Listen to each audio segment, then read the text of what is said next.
most men aren't confused about women. They're just using rules from a world that no longer exists. The woman sitting across from you today is not the woman your grandfather married.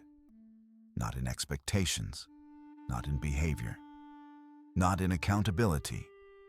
The entire operating system has changed. But men were never told the update happened.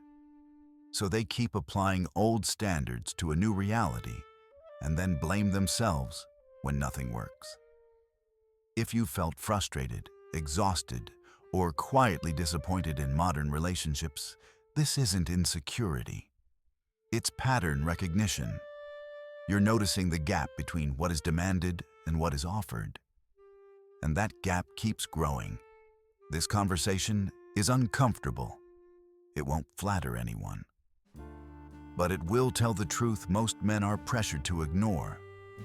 Not to make you angry, not to make you bitter, but to make you clear. Before we begin, tell me where you're listening from and what time it is there right now. I read every comment, and if you value calm, honest analysis about modern relationships, consider subscribing. No noise, just clarity. The first mistake most men make is assuming the changes are superficial. They think it's just social media, or dating apps, or politics. Something external that can be ignored with the right attitude. That assumption is costly. Because what has changed is not presentation, it's structure.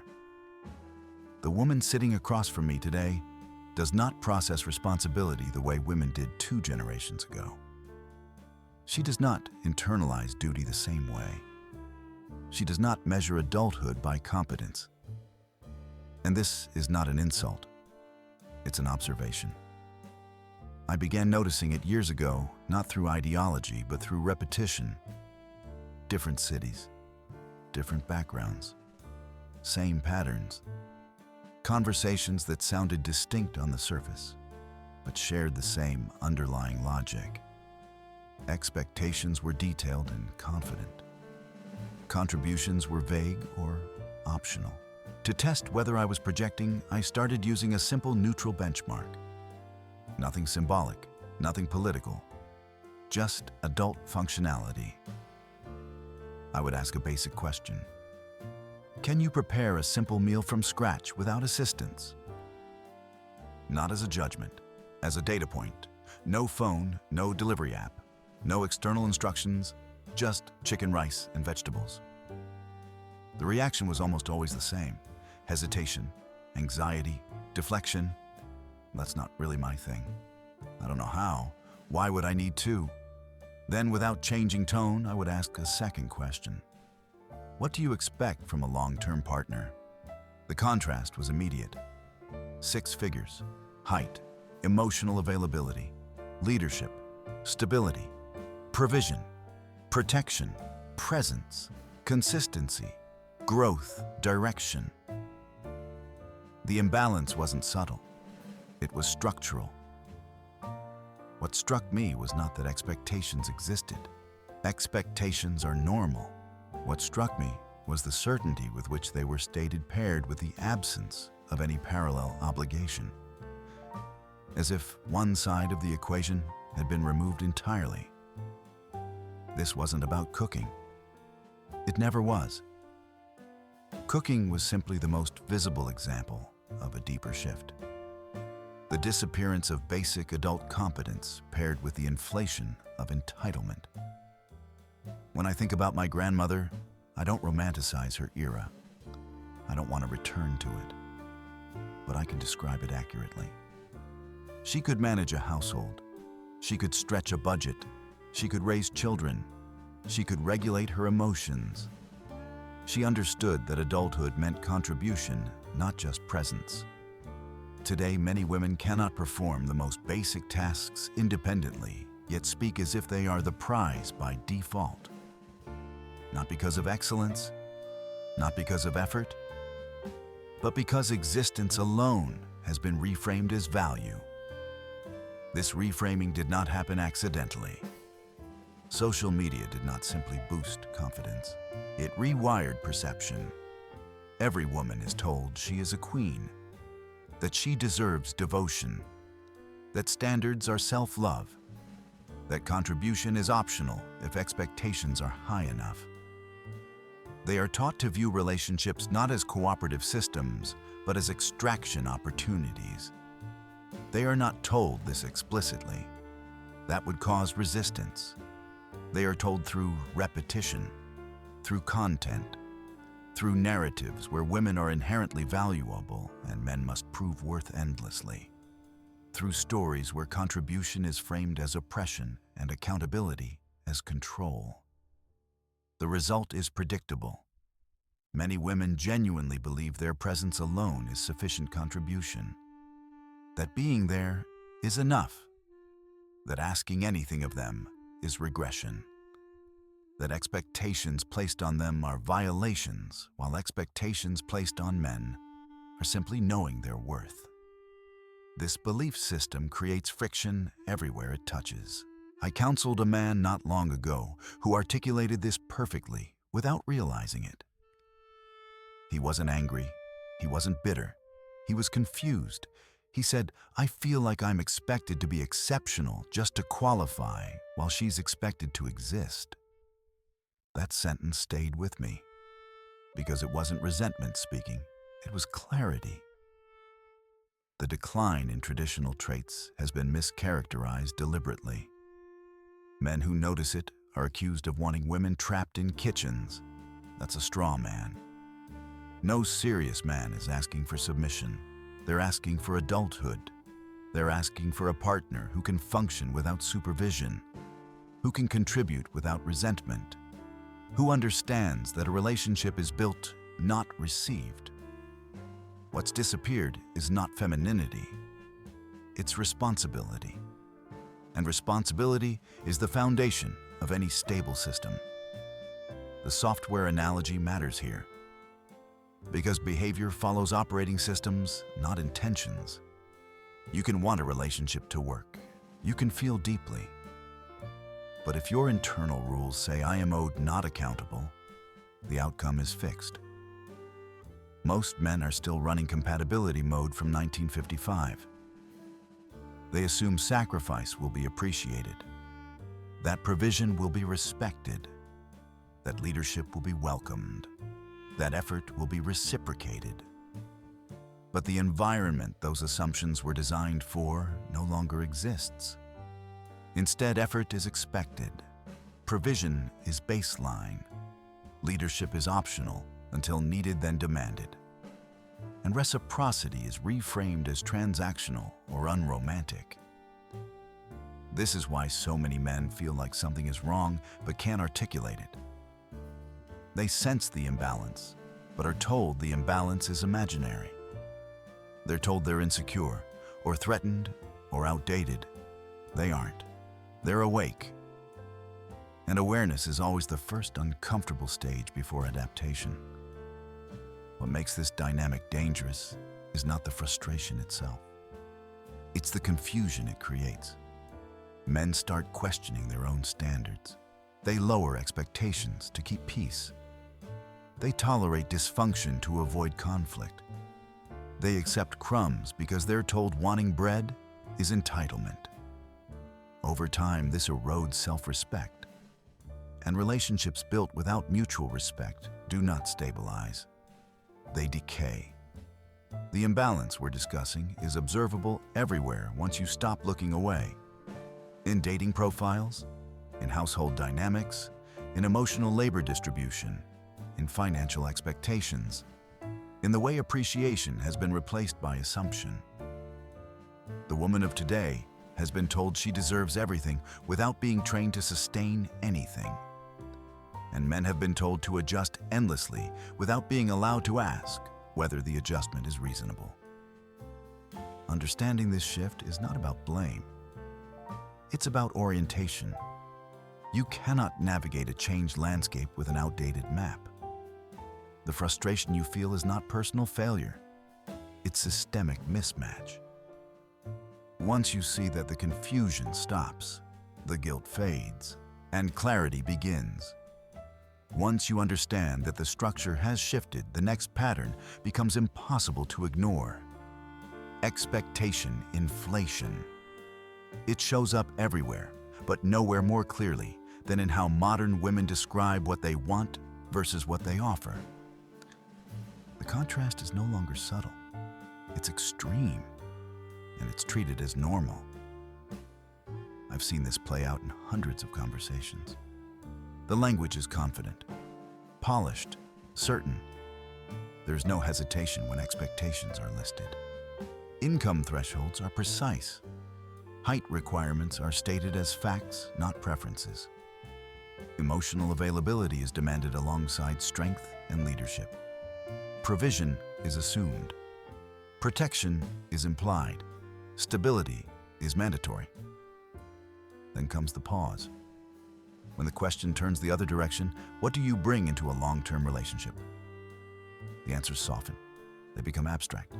Vibes, energy, presence, loyalty defined loosely, support undefined.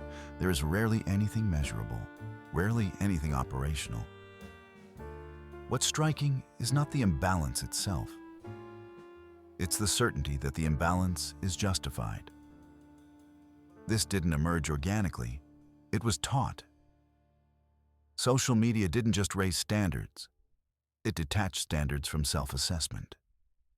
Women were told repeatedly that wanting more does not require becoming more.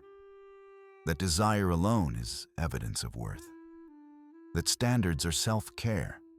That self-care excuses accountability. Over time, this messaging rewired the internal value system. Contribution stopped being the basis of confidence. Identity replaced it. I am the prize became a belief, not an aspiration. In previous generations, value was demonstrated. A woman was respected for what she did, how she supported, how she managed responsibility. Pride came from competence. Today, pride comes from assertion. The shift matters because relationships are economic systems, whether people like that language or not. Value exchange is unavoidable. When one side believes they are inherently valuable without contribution, the system collapses. I saw this clearly through a client who brought me his ex-girlfriend's dating profile after their breakup. He wasn't mocking her. He was trying to understand her mindset. Her requirements were extensive. Over 6'2", high income, property owner, no children, willing to travel, emotionally intelligent, ambitious but present, confident but gentle. Her offerings were two words: good vibes and sarcasm. She was 35, in debt, unable to cook, 2 children from different fathers, no savings, no career trajectory. Yet in her mind, she was the catch. This wasn't delusion in the clinical sense. It was programming, reinforced by thousands of similar profiles, comments, and narratives telling her she deserved more simply because she existed. Men are told to interpret this as confidence, to admire it, to chase it. But confidence without substance is not attractive long-term. It's destabilizing. What men experience in these dynamics is not rejection, it's inversion. They are evaluated relentlessly while being discouraged from evaluating in return. Standards applied to women are framed as control. Standards applied to men are framed as growth. This creates an impossible position.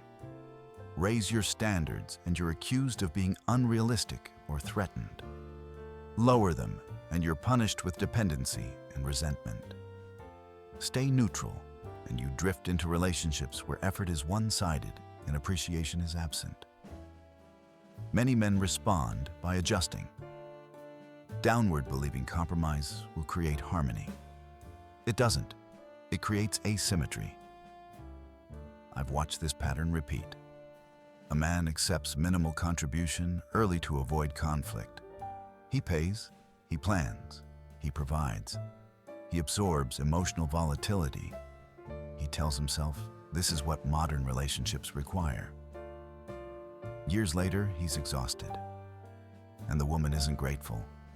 She's dissatisfied because entitlement grows in the absence of boundaries. When effort is given freely without expectation, it stops being valued. It becomes assumed, then demanded. This is why so many men feel like they're dating dependents rather than partners. Not because women are incapable by nature, but because capability was never required. And what is never required atrophies. The dangerous illusion keeping men trapped is fairness. They believe that if they give enough, eventually the relationship will balance, that patience will be rewarded, that understanding will inspire reciprocity. It doesn't work that way. Entitlement does not self-correct. It escalates. This escalation is reinforced culturally. Movies portray average women as deserving extraordinary men. Men are shown as incompetent, emotionally stunted, lucky to be chosen. Every message reinforces the same idea. Women deserve more. Men must improve.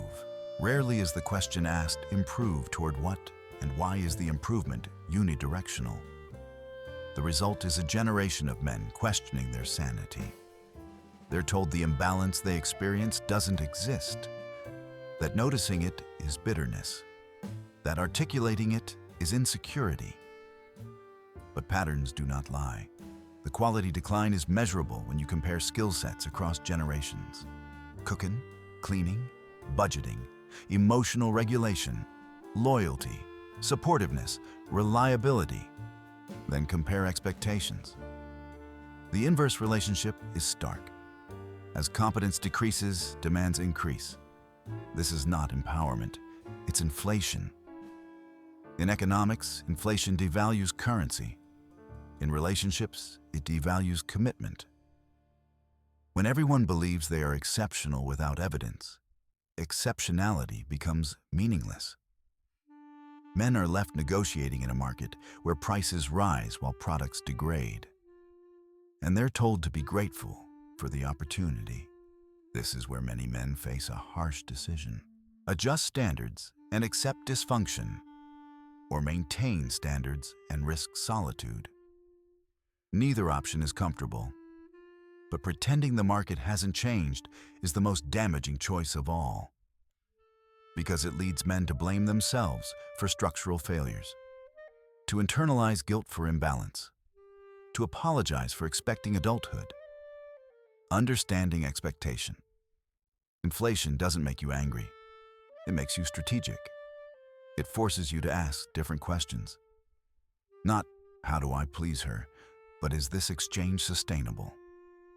Not, am I enough, but is this mutual? These questions are not romantic. They are necessary. The men who survive modern relationships psychologically are not the most accommodating. They are the most clear. They understand that attraction without respect decays, that love without reciprocity rots, that standards are not cruelty, they are filtration. The uncomfortable truth is this: many modern women are not prepared to be partners. They've been prepared to be consumers. And consumers are never satisfied. Once you see this, the confusion fades. You stop negotiating with entitlement. You stop chasing validation from someone who was never taught to give it. You stop asking why it feels unbalanced. You already know the answer. When men try to talk about this shift, they are often accused of nostalgia, as if the only reason they notice the difference is because they want the past back. That accusation is convenient. It shuts down analysis without addressing substance. This isn't about idealizing previous generations.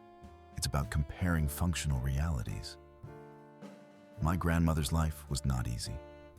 It was constrained in ways modern life is not. But within those constraints, there was clarity. Adulthood had definitions. Responsibility had weight. Contribution was expected, not negotiated. She did not see herself as valuable because she existed. She saw herself as valuable because she was useful to her family, to her household, to the system she was part of. Her identity was tied to competence. She could take raw ingredients and create meals consistently, not occasionally, consistently. She could manage money when there wasn't enough of it. She could regulate her emotions because chaos had consequences. She could support a man without feeling diminished by it. And she could expect support in return without framing it as entitlement. That balance mattered. Today, when men compare that reality to what they encounter now, the difference is jarring. And it's not because modern women are inherently worse. It's because the incentives changed. Previous generations of women were trained for adulthood early. Skills were taught. Standards were enforced. Failure had immediate feedback. If you didn't contribute, something broke. The system corrected you. Modern women were trained for expression, not function. They were encouraged to feel, not to build, to assert, not to sustain, to desire, not to develop. Skills were optional. Accountability was reframed as oppression. Expectations placed on them were treated as violations. This is why the competence gap exists. And competence is not glamorous. It doesn't generate applause. It doesn't trend online. But it determines whether a system works. Men feel this gap most acutely in daily life. Not in theory, in practice. They come home after long hours and realize no one has planned dinner. Not because there wasn't time, but because planning was never considered their partner's responsibility. They notice bills, unpaid tasks, unfinished obligations, deferred. Then they hear complaints about emotional neglect. The disconnect is not emotional. It's operational. What men are reacting to is not femininity disappearing. It's adulthood disappearing. And adulthood is gender neutral. Being able to cook, clean, budget, contribute, regulate emotion, support another person. These are not traditional female traits. They are adult traits. When they vanish, relationships destabilize. Men are told they're wrong for expecting these things, that wanting a partner who can function independently is controlling, that standards are toxic, that asking for contribution is transactional. But notice what is never questioned: male obligation. Men are still expected to provide, to protect, to plan, to lead, to absorb stress, to regulate themselves and others, to be stable regardless of circumstances, to earn enough, to fix enough, to tolerate enough. Those expectations did not disappear. They intensified. The social contract did not evolve symmetrically. It fractured selectively. Female responsibilities were deconstructed. Male responsibilities were preserved. That asymmetry is the core tension modern men feel, but are discouraged from articulating. When my grandfather married, he entered a system where roles were defined. Not equal in tasks, but equal in necessity. Each side brought something irreplaceable. Each side depended on the other. Now men are told dependency is weakness, that needing support is insecurity, that expecting reciprocity is entitlement. Meanwhile, women are encouraged to externalize responsibility entirely. The result is not empowerment, it's fragility. I see this fragility whenever accountability is introduced. Ask for basic contribution and watch the reaction. Deflection, emotional escalation, moral framing. Suddenly, the conversation isn't about behavior. It's about identity, about oppression, about tone. This is a learned response. When responsibility is removed from childhood, onward adulthood becomes overwhelming. Tasks feel insulting. Expectations feel threatening. Any suggestion of imbalance feels like an attack. Men misinterpret this as hostility. It's often in capacity. That distinction matters, because many modern women are not unwilling to contribute. They are untrained, and untraining has consequences, but men cannot fix this for them. And trying to does damage. I've watched men compensate for this gap over and over. They cook, clean, earn, plan, emotional regulate. They become the system. At first, they believe this is temporary, that once stability is established, contribution will emerge. It rarely does, because when someone is never required to step up, they don't develop the muscles to do so. Dependency becomes normal, and normal becomes invisible. Years later, the man is exhausted. The woman is dissatisfied, and neither understands why. This is where resentment begins. The man resents having to carry everything. The woman resents being asked to carry anything. Both feel misunderstood. Both feel wronged, and neither feels respected. Respect cannot survive in a system without contribution. Previous generations understood this intuitively, not because they were wiser, but because reality enforced it. You couldn't opt out of competence without consequence. Today, consequence has been delayed or outsourced. Delivery apps, credit, social safety nets, male labor, emotional outsourcing. The system cushions incompetence, so it proliferates. And men are told to adapt endlessly, to be patient, to be understanding, to do more. What they are not told is that doing more in an imbalanced system accelerates collapse. It does not stabilize it. You cannot build partnership on asymmetry. You can only delay its failure. This is why comparing generations is not about nostalgia. It's diagnostic. It reveals which traits were essential for stability and which narratives replaced them. The question men must ask is not, why aren't women like they used to be? That leads nowhere. The real question is, what traits are non-negotiable for a functional partnership? Competence, accountability, contribution, emotional regulation, appreciation. These traits are rare now, not because women lack them innately, but because the environment stopped rewarding them. Men who understand this stop arguing with reality. They stop trying to resurrect a past that doesn't exist. They stop negotiating with narratives. They focus on filtering. Because the difference between your grandmother and many modern women is not morality. It's training. And you cannot train an adult who doesn't believe training is necessary. The consequences of this imbalance become clearest when theory meets real relationships. I was working with a successful businessman a while back. Mid-40s, disciplined, structured. He wasn't dramatic. He didn't speak in abstractions. He spoke in facts, numbers, behaviors, timelines. He had been with his girlfriend for 2 years. On paper, nothing looked wrong. They lived comfortably, traveled occasionally. There was no obvious crisis, no infidelity, no screaming matches, no public dysfunction. And yet, he was exhausted. When I asked him what she contributed to the relationship, he paused longer than expected. Not because he was angry, because he was searching honestly. She didn't cook, ever. Not occasionally, never. Meals were delivery or restaurants. If he didn't handle it, it didn't happen. She didn't clean, not in any structured way. He eventually hired help because asking led to conflict.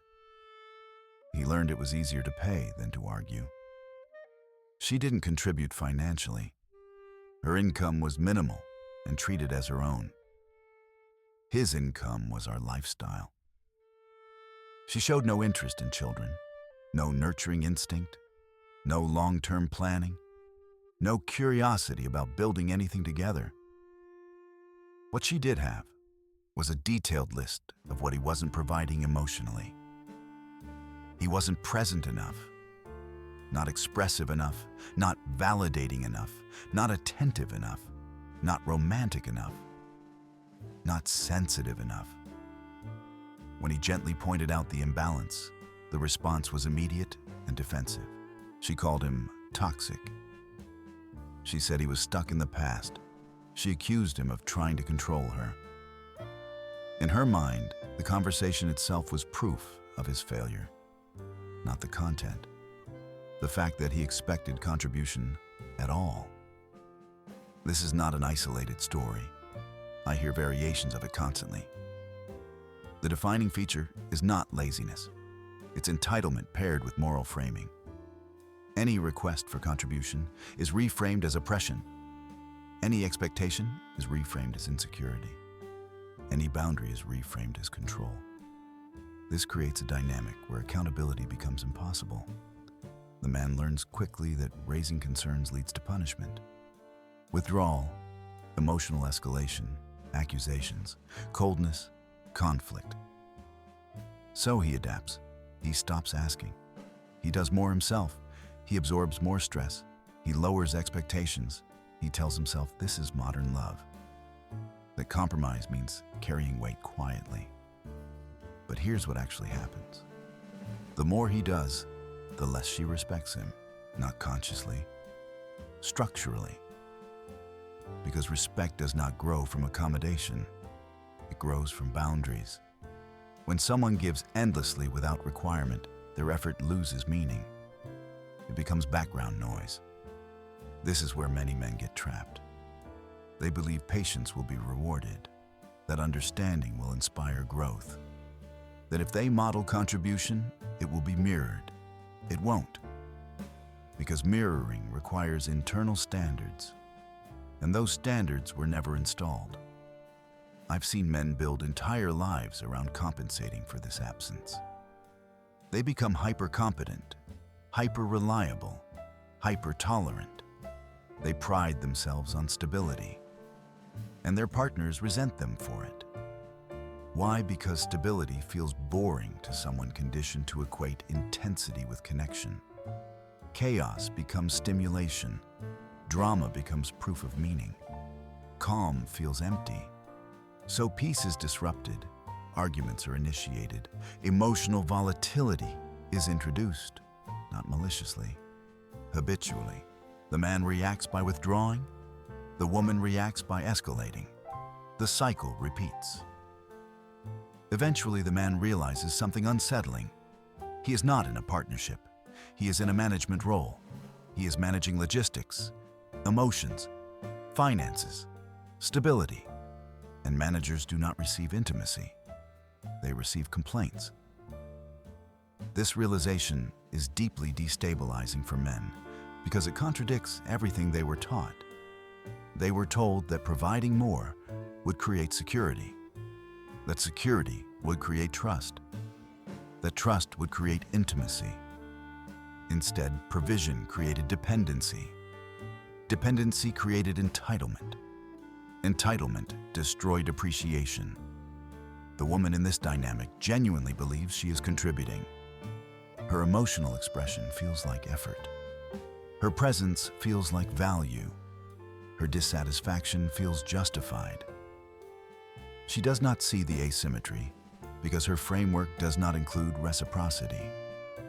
It includes receipt. This is not cruelty. It's conditioning. And men who don't recognize it early pay heavily later. I worked with another client whose marriage followed the same arc. Early on, he asked for shared responsibility. It led to arguments. He backed off to preserve peace. 5 years later, his wife could not function independently. She didn't know how to pay bills. She didn't know how to schedule appointments. She didn't know how to manage basic logistics. He had created a dependent adult. When he finally demanded change, she left him. She told everyone he was controlling. The man was devastated, not because he lost her, but because he realized he had spent years building a system that erased him. This is the danger men underestimate. Lowering expectations does not create harmony. It creates erosion. You erode her capacity. You erode your respect. You erode the relationship. And when accountability finally arrives, it feels violent to someone who has never known it. Modern narratives protect this dynamic aggressively. Women are told that expecting anything from them is oppression, that contribution is optional, that accountability is misogyny. But expecting everything from men is framed as self-worth. Cook dinner, sexist. Clean the house you both live in, patriarchy. Contribute financially, not your job. But provide endlessly. Lead consistently. Regulate emotions. Fix everything. That's just being a man. The asymmetry is staggering. And yet men are told the problem is their attitude. The core issue is not getting women to contribute. It's that many do not see contribution as part of adulthood at all. They've been taught that relationships are about what they receive, not what they build. That being desired is the same as being valuable. That wanting is the same as earning. The concept of reciprocal value exchange has been removed from their operating system. Men sense this intuitively. They feel it in their exhaustion, in their quiet resentment, in their confusion about why nothing they do is ever enough. But they're discouraged from naming it. So they internalize the failure. They shouldn't, because what they're experiencing is not personal rejection. It's structural imbalance.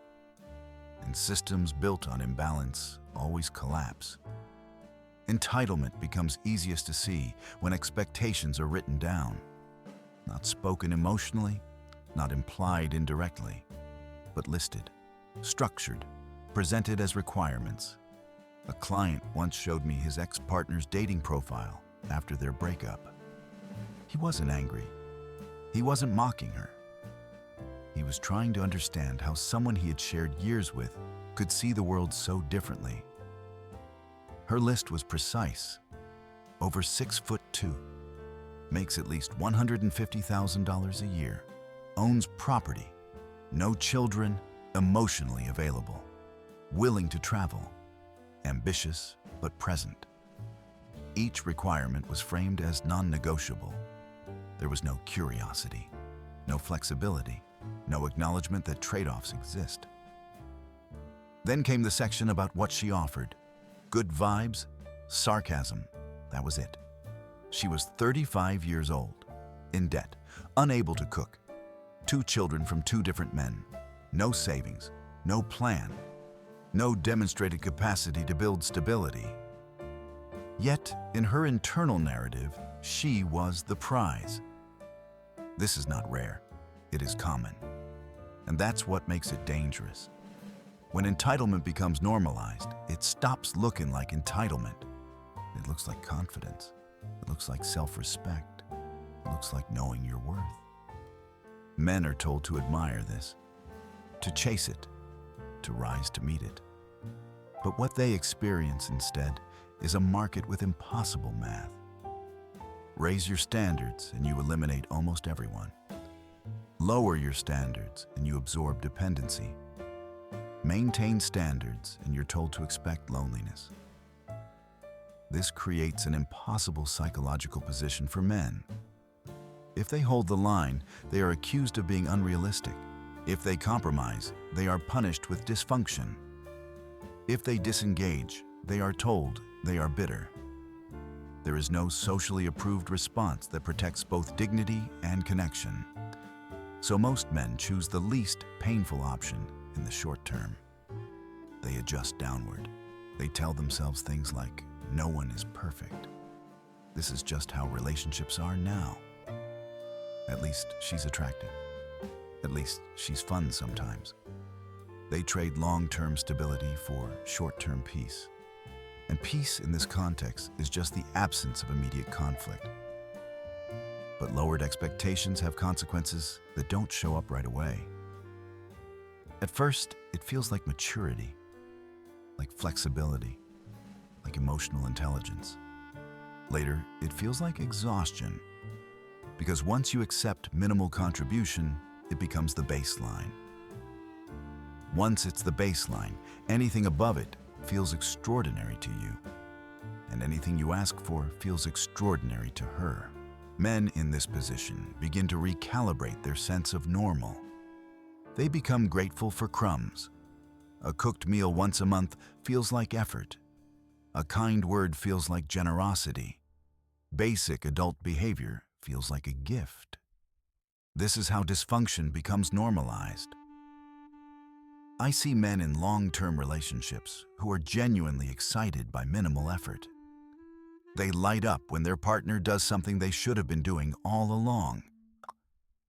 Not because it's meaningful, but because they've been conditioned to expect nothing. That conditioning erodes self-respect. And when self-respect erodes, so does attraction. Women do not maintain attraction to men who accept unacceptable behavior. Not because women are cruel, but because attraction requires polarity, and polarity requires boundaries. When everything is tolerated, nothing is valued. This leads to the next pattern: emotional volatility. Previous generations of women were taught emotional regulation early. Not suppression, regulation. They understood that feelings were internal experiences, not commands. They understood that moods passed, that emotions were signals, not authorities. Modern women are taught the opposite. Every emotion is valid. Every feeling must be expressed. Every discomfort must be addressed immediately. There is no hierarchy, no filter, no delay. As a result, men are no longer dating partners. They are managing emotional crises. I watched a couple in a restaurant recently that illustrated this perfectly. She was upset that he was quiet. He was quiet because she had been angry about something else an hour earlier. When he tried to explain the sequence, she became more upset. She created the problem, blamed him for reacting to it, then escalated when the pattern was identified. This circular logic is now considered normal relationship behavior. Men are expected to navigate it calmly, patiently, endlessly. And when they fail, they are blamed for lacking emotional intelligence. The psychological toll of this dynamic is severe. Men learn to suppress their own needs, to anticipate moods, to manage energy constantly, to stay vigilant. This is not intimacy. It is hypervigilance. So men develop coping strategies. One of the most common is expectation management. They expect nothing. Assume she won't cook. Assume she won't clean. Assume she won't contribute. Assume she won't be accountable. This way, disappointment is minimized, and occasional competence becomes a pleasant surprise. This strategy works psychologically in the short term. It protects against constant letdown. It creates emotional distance. It reduces conflict. But it carries a hidden cost. When expectations are lowered too far, incompetence is enabled. I worked with a man who started doing everything himself because asking his wife to help always led to arguments. He told himself he was choosing peace. He handled finances, chores, planning, child logistics. 5 years later, his wife could not function independently. Not because she was incapable by nature, but because she was never required to develop capability. When he finally demanded change, she left him. She told everyone he was controlling. This outcome is predictable. Accountability feels abusive to someone who has never been held accountable. Boundaries feel oppressive to someone accustomed to extraction. Standards feel toxic to someone whose identity depends on exemption. The accountability gap is massive. Modern women have been taught that being expected to do anything is oppression. That responsibility is unfair. That effort should only flow outward toward them. But expecting men to do everything is framed as empowerment. This double standard is rarely acknowledged publicly, but men live inside it daily. The long-term risk of accepting this dynamic is not just dissatisfaction, it's identity erosion. Men forget what a real partnership looks like. They forget that mutual effort is normal, that appreciation should flow both ways, that love involves responsibility. They become roommates with obligations, not lovers, not partners, staying together out of habit, out of fear, out of sunk cost. Two people who no longer respect each other, sharing a life they no longer enjoy. Respect erodes predictably in these conditions. She loses respect for him because he accepts behavior that shouldn't be accepted.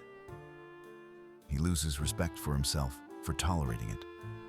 Once respect is gone, intimacy dies. This is why so many modern relationships feel empty even when they last.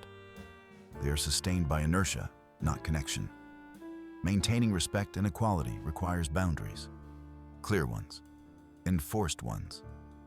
But modern narratives frame boundaries as control, standards as oppression, expectations as toxic masculinity. Try to establish basic requirements and watch the script flip. Suddenly, you are the problem. Understanding this pattern is not about winning arguments. It's about survival. Men who don't recognize these dynamics early will spend years negotiating with entitlement, managing chaos, and apologizing for wanting adulthood. Men who do recognize them adapt strategically. Not by becoming bitter, not by becoming hostile, but by becoming selective. Because in a market flooded with entitlement, discernment is the only defense. By the time most men recognize what's happening, they're already tired. Not tired from work, not tired from effort, tired from emotional management. Modern relationships demand a level of psychological vigilance that previous generations never faced. Men are no longer expected to simply show up, provide, and lead. They are expected to constantly monitor emotional weather, anticipate storms, and adjust behavior preemptively to avoid conflict. This is not partnership, it is containment. In earlier generations, emotional regulation was understood as a personal responsibility. Feelings were acknowledged, but they were not treated as commands. A bad mood was not an emergency. Discomfort was not a crisis. Emotions passed and life continued.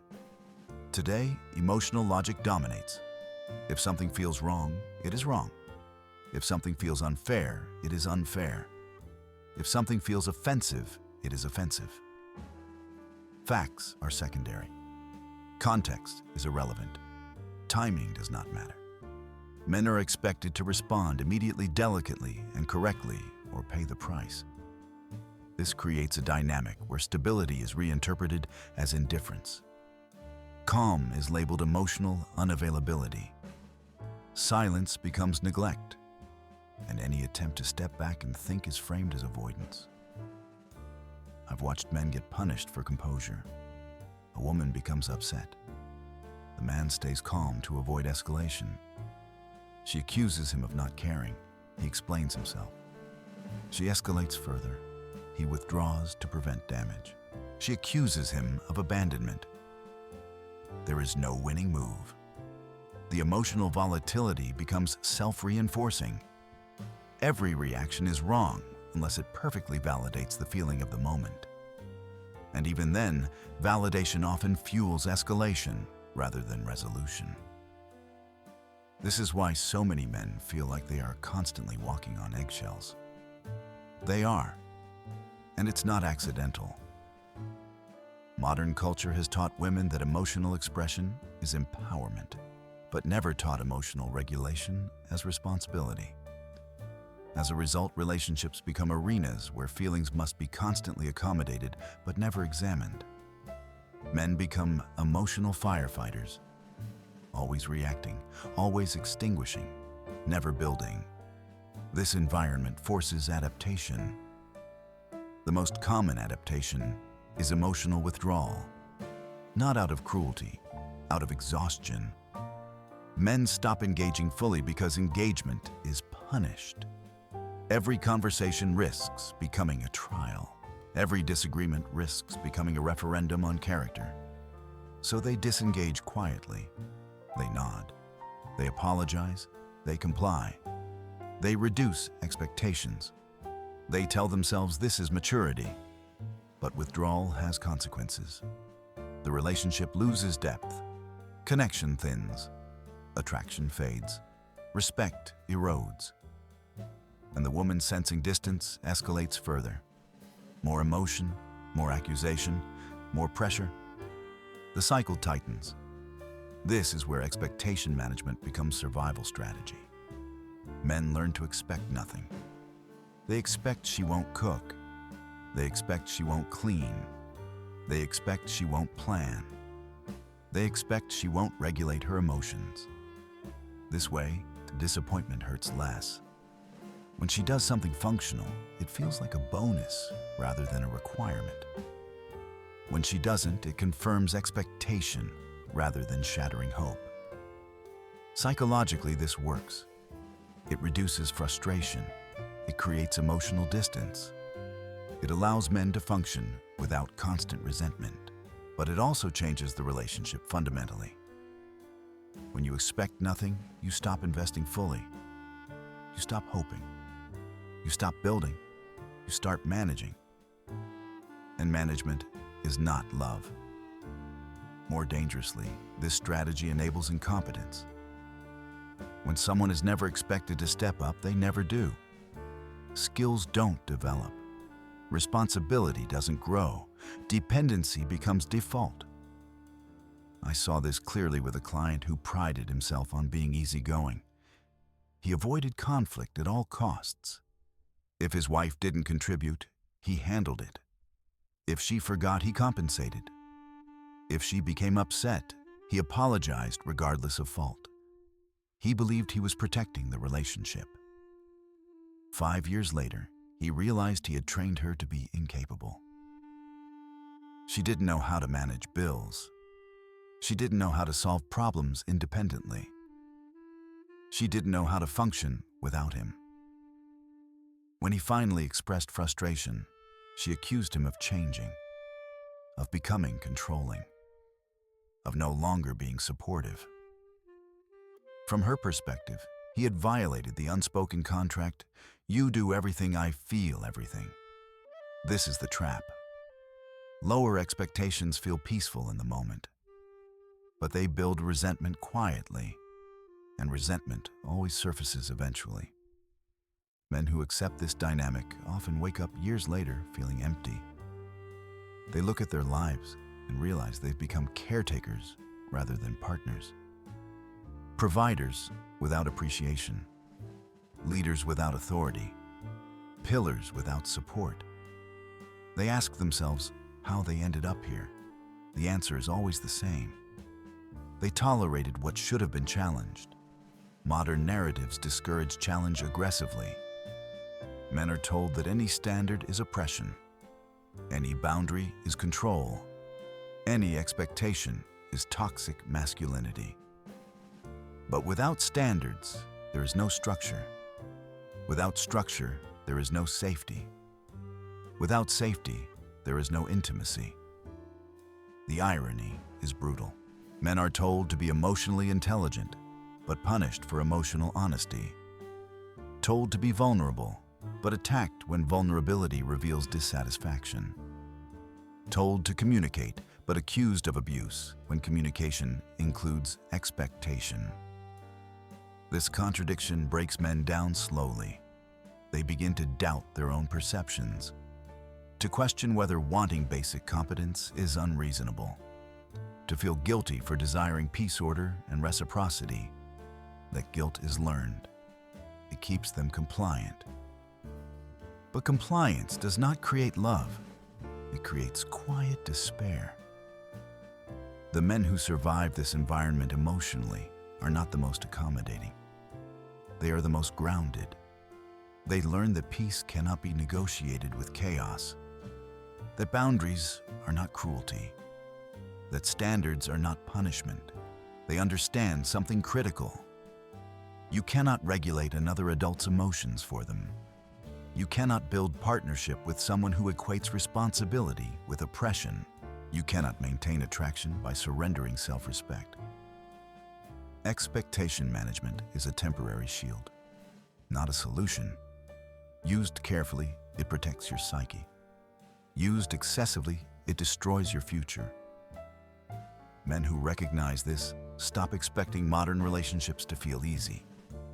They stop believing effort alone will fix imbalance. They stop assuming patience will be rewarded. Instead, they ask a harder question. Is this dynamic sustainable? If the answer is no, they don't argue. They don't persuade. They don't negotiate endlessly. They adjust.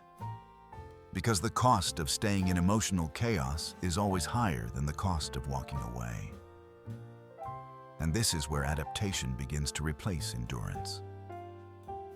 The longer this dynamic persists, the more distorted accountability becomes. At a certain point, it's no longer about effort. It's about perception, about who is allowed to be responsible and who is protected from it. I see this most clearly in how modern relationships frame obligation. When a man fails, it is framed as character, laziness, incompetence, immaturity. When a woman fails, it is framed as circumstance, trauma, pressure, society, mood. The behavior may be identical. The interpretation is not. This creates an accountability vacuum. Men are held to standards they cannot escape. Women are shielded from standards they never had to develop. And when a system removes accountability from one side while intensifying it on the other, the outcome is predictable. Resentment. But resentment doesn't appear loudly at first. It shows up quietly, in tone, in withdrawal, in exhaustion, in the loss of initiative. Men stop planning dates because planning feels one-sided. They stop initiating intimacy because rejection feels constant. They stop sharing concerns because every concern becomes a fight. They become passive, and passivity kills attraction. Here is the paradox most men don't understand until it's too late. The more responsibility you absorb to avoid conflict, the less attractive you become. Not because responsibility is unattractive, but because absorbing everything removes polarity. You become predictable, safe, manageable, and safety without respect becomes contempt. Women lose respect for men who accept unacceptable behavior. Again, not consciously, structurally. Respect requires friction, boundaries, consequences. When everything is tolerated, nothing matters. This is why so many modern relationships decay without obvious conflict. There's no explosion, no betrayal, just slow erosion. Two people living parallel lives, sharing space, sharing expenses, sharing history, but not sharing respect. They stay together out of habit, out of fear, out of inertia. This is not love. It's mutual avoidance. I've counseled men who stayed in these dynamics for years. They tell themselves it's better than being alone. That stability is worth the cost. That sacrifice is noble. But listen closely and you hear the truth. They feel unseen, unappreciated, unwanted. They are carrying everything and being thanked for nothing. And when they finally reach a breaking point and express it, the response is rarely empathy. It's deflection. You're controlling. You're insecure. You've changed. You're not the man I fell for. Notice what's missing. Ownership, accountability feels like an attack to someone who has never been required to self-assess. Boundaries feel like rejection. Expectations feel like punishment. So the narrative flips. The man becomes the villain for asking what was never offered voluntarily. I had a client whose wife hadn't worked in 8 years, no children at home, living entirely on his income, comfortable lifestyle. No financial pressure. He asked her to handle grocery shopping, not cooking, not budgeting, just buying food. Her response was immediate. "I'm not your servant." This sentence reveals everything. The woman who contributed nothing financially believed using his money to buy food was servitude. The man providing everything was invisible. His labor was assumed. Her minimal effort was oppression. This is not logic, it's ideology. And ideology doesn't negotiate. Men trapped in this dynamic often make one of two mistakes. They either explode or disappear. Explosion looks like sudden anger after years of silence. It feels shocking to the woman because the man appeared compliant for so long. She sees the anger as abuse, not accumulation. Disappearance looks like emotional withdrawal. Less engagement, less effort, less presence. He stays physically, but leaves psychologically. Neither option repairs the relationship. Because the issue is not communication style. It's structural imbalance. Modern narratives have trained many women to see themselves as recipients, not participants. Relationships are something that happens to them, not something they build. Men are trained to be builders. This asymmetry creates a responsibility gap that cannot be closed through effort alone. I see men desperately trying to educate their partners, explaining reciprocity, explaining fairness, explaining exhaustion. It rarely works. Because you cannot reason someone out of a framework they didn't reason themselves into. Emotional logic does not respond to rational argument.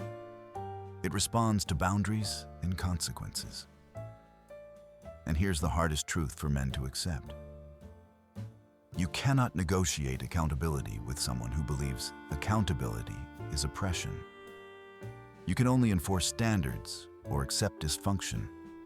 This is why so many men feel trapped. They believe leaving is failure, that enduring is strength, that sacrificing self-respect is maturity. It isn't. Endurance without reciprocity is self-erasure. The respect erosion that follows is brutal and predictable. She loses respect for you because you tolerate behavior that signals low self-worth. You lose respect for yourself because you know you shouldn't tolerate it. Once mutual respect is gone, everything else is performance. Affection becomes transactional. Intimacy becomes conditional. Commitment becomes a cage. This is how relationships turn into obligations rather than choices. And yet, modern culture encourages men to stay, to fix, to try harder, to communicate more gently, to be more understanding. Rarely does anyone ask whether the relationship structure is even viable. Accountability is the missing pillar. In functional relationships, both parties expect to be held accountable. They don't fear it. They welcome it because it creates trust. When both know standards exist, effort feels meaningful. When only one side is accountable, effort feels futile. Men who recognize this stop arguing about fairness. They stop appealing to empathy that isn't there. They stop waiting for self-awareness that was never cultivated. They make a choice. They either accept the dynamic, fully knowing what it will cost them, or they leave. What they stop doing is pretending that tolerance will magically produce respect. It won't. Respect is not requested. It is generated by behavior and protected by boundaries. And boundaries are not punishments. They are filters. Modern men are not suffering because they ask for too much. They are suffering because they were taught to ask for nothing. The moment a man decides that reciprocal effort is non-negotiable, the dynamic shifts. Sometimes the relationship ends. Sometimes it improves.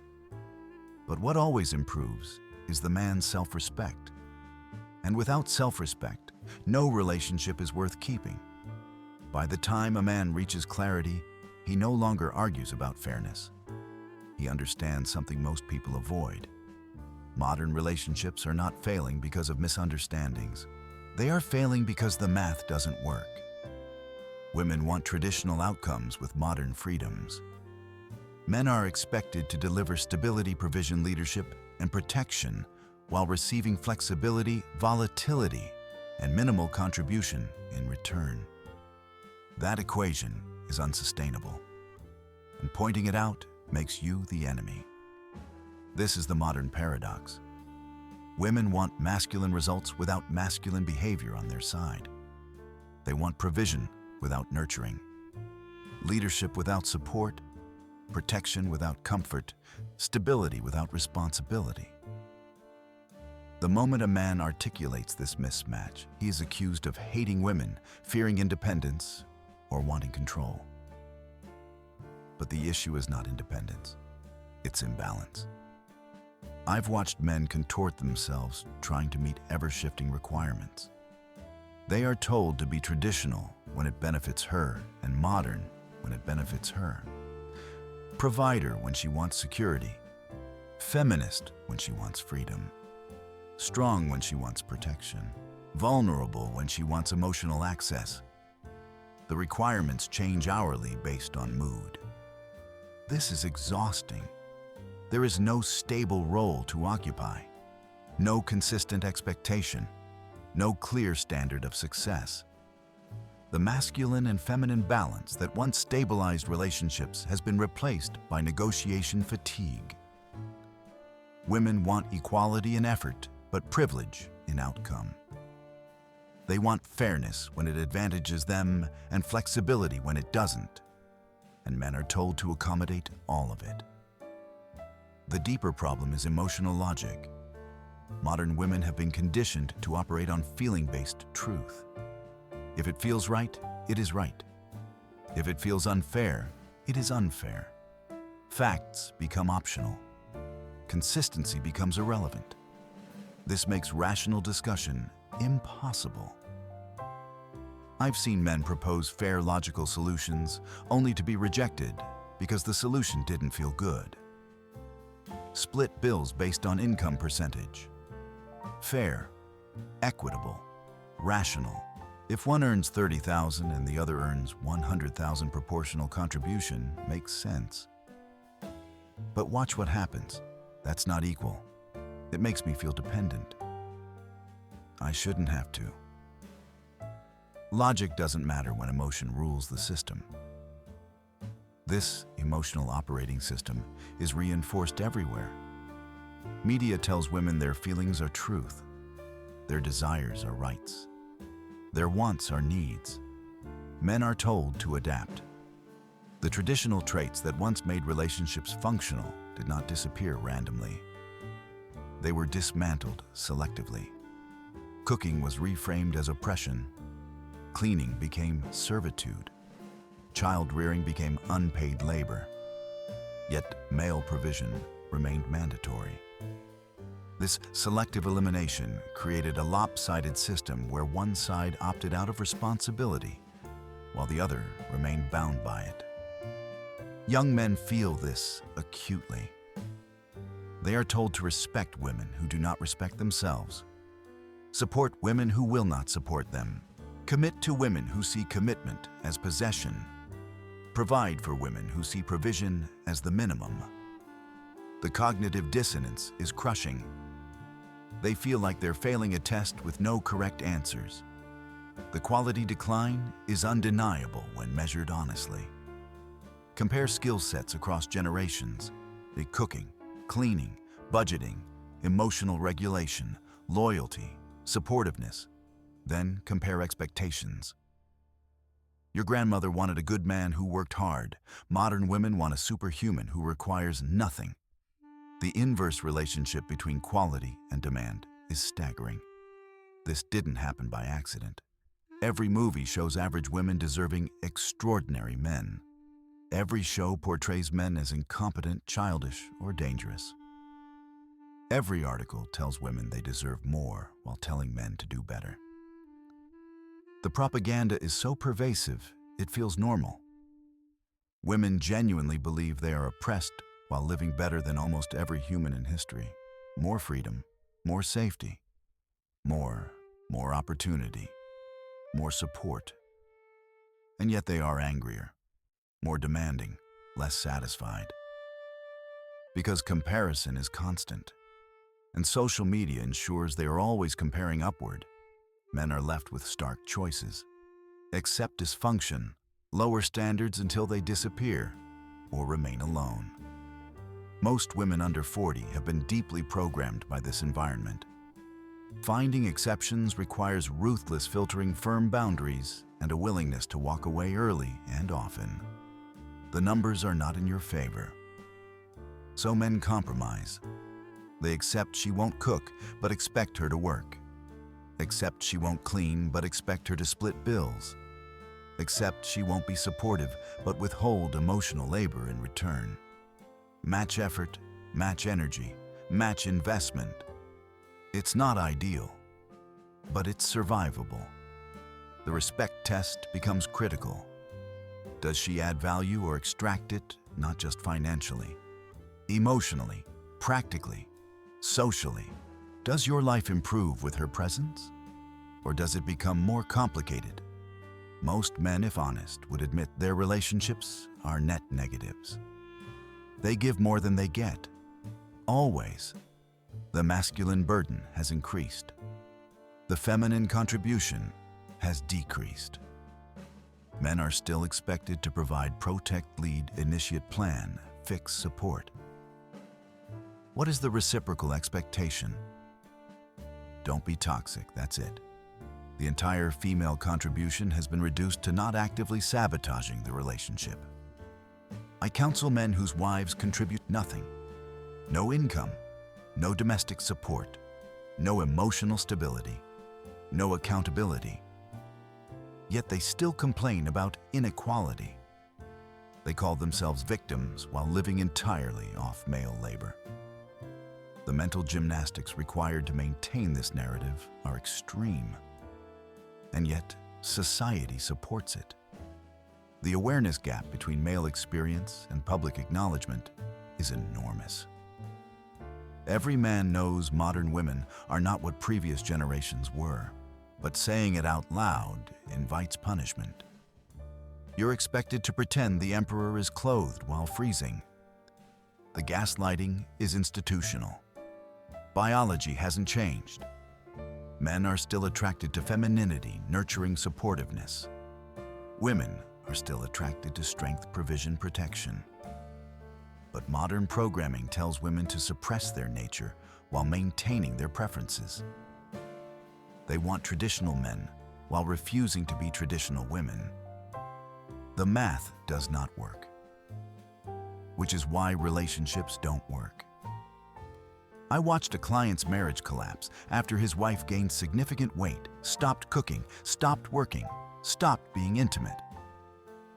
When he suggested change, she accused him of not loving her unconditionally. But her love was entirely conditional on his income, patience, and tolerance. Unconditional love flows one direction. This is the modern paradox. Women demand unconditional acceptance. Men are offered conditional tolerance. Understanding this dynamic does not make you cynical. It makes you realistic. And realism is the foundation of adaptation. The men who navigate this environment successfully do not argue with emotion. They establish frames. They set standards, enforce them, and walk away without drama when they are not met. No negotiation, no justification, no endless discussion. This sounds harsh to men conditioned to be agreeable, but it is the only way to preserve dignity. The filtering must be brutal. First sign of entitlement: gone. Cannot cook at all. Gone. Won't contribute. Gone. Excessive emotional volatility. Gone. No accountability. Gone. You will filter out 95%. That is the point. The 5% remaining might actually be partners rather than dependents. The appreciation test is decisive. Does she appreciate what you provide, or does she expect it? Does she recognize effort or minimize it? Does she reciprocate value or extract it? Without appreciation, respect is impossible. Without respect, love decays. Without love, you are roommates, where one pays the bills. The modern woman paradox remains unresolved. Traditional outcomes, modern behavior. Men are trying to apply their grandfather's rules to women raised on opposite principles. They offer partnership to people programmed for consumption. The truth is uncomfortable, but clarity is preferable to confusion. And clarity is what allows men to choose consciously rather than drift into dysfunction. The lesson here isn't really about women. It's about responsibility awareness and self-respect. At some point in life, every man has to decide whether he will live reactively or intentionally. Reacting means accepting whatever dynamic forms around you, hoping effort alone will fix imbalance, and slowly adjusting yourself downward to avoid conflict. It feels easier in the short term, but over time, it costs you clarity, energy, and dignity. Intentional living is harder. It requires you to look honestly at patterns instead of excuses, to separate what you hope is true from what is consistently observable. It means understanding that love without respect becomes obligation, and sacrifice without reciprocity becomes self-betrayal. A healthy life, whether in relationships, work, or personal growth, is built on reciprocal value. You give, you receive, you contribute, you are supported. When one side collapses, the structure eventually fails. That isn't bitterness, it's reality. The most powerful shift you can make is not demanding more from others, but being clear about what you will and will not accept. Boundaries aren't walls. They are filters. They protect your time, your energy, and your future from dynamics that quietly drain you. Clarity doesn't make you lonely. Confusion does. Self-respect doesn't make you harsh. It makes you selective. And selectivity is how meaningful lives are built. I'm curious to hear from you. What patterns have you noticed in modern relationships? What standards have you learned are non-negotiable for your peace of mind? Share your thoughts in the comments. I read them all. And if you value calm, honest conversations like this, consider subscribing to the channel. No outrage, no noise, just clarity you can actually use.